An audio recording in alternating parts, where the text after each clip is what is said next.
Picture the person everyone admires, the one who always seems to be right, who decides fast, who speaks with certainty, who never seems to hesitate.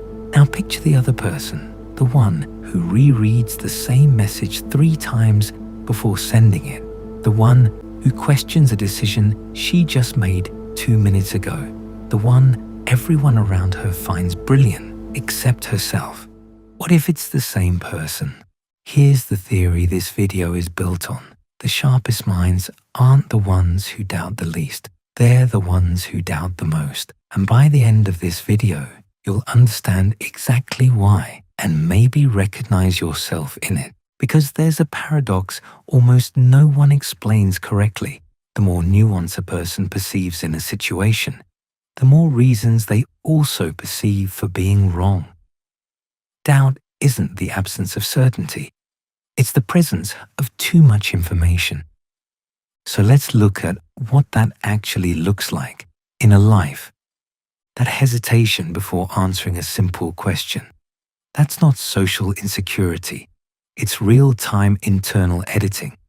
The brain tests several phrasings before choosing the most precise one. It's not shyness.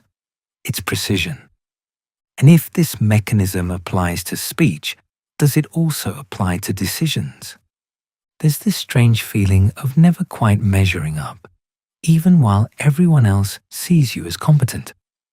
A highly analytical mind visualizes the ideal level of excellence so clearly that it perceives every gap between what it imagines and what it produces.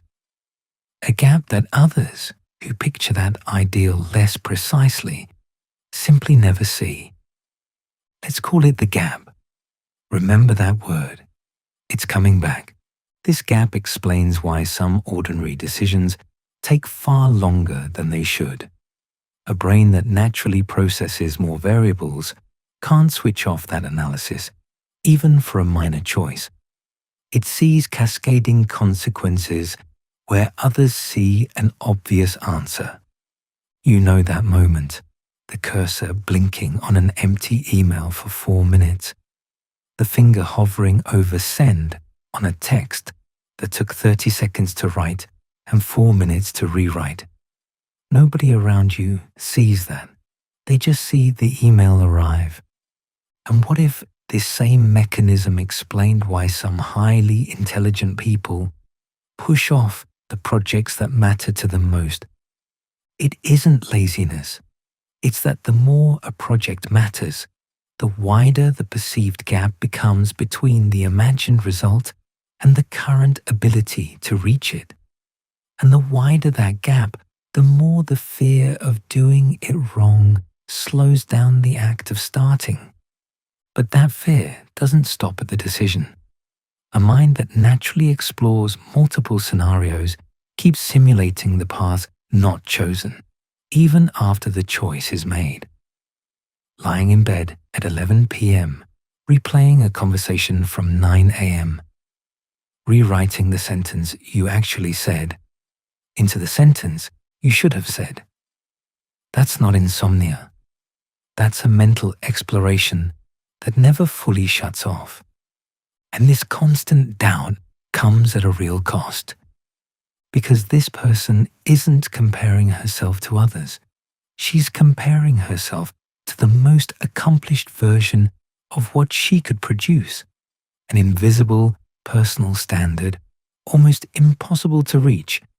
One her surroundings don't even register as a possible benchmark. This constant doubt creates a mental load nobody around her measures, because nobody sees the number of inner drafts that came before the final result. Only the result, never the filtering, which is why it so often feels lonely, even surrounded by people. Is any of this just a feeling? Or is it actually documented? A highly analytical mind processes more variables in parallel, more possible consequences, more exceptions to a rule.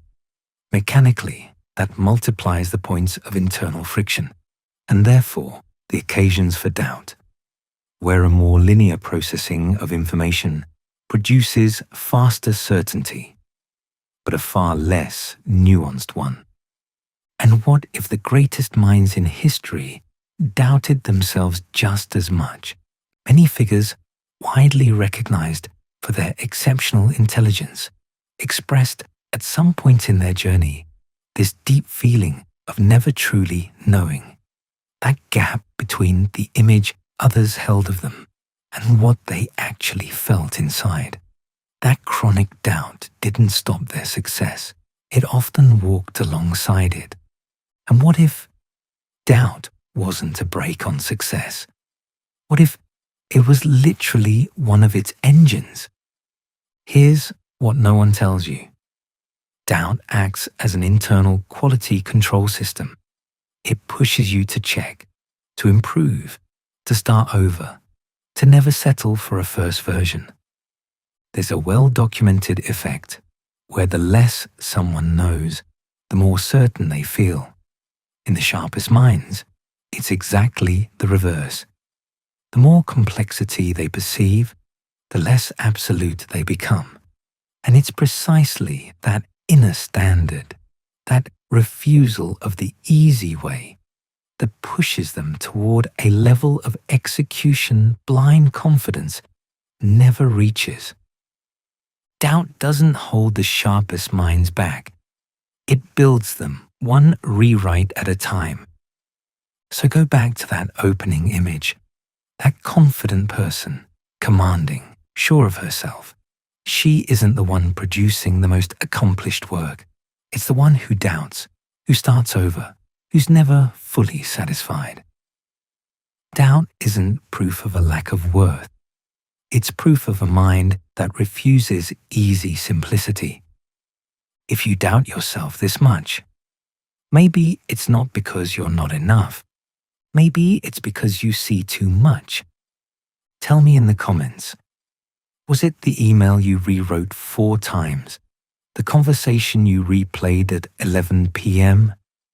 Or the project you've been putting off because it matters too much? Just drop the one that hit. I read every single one.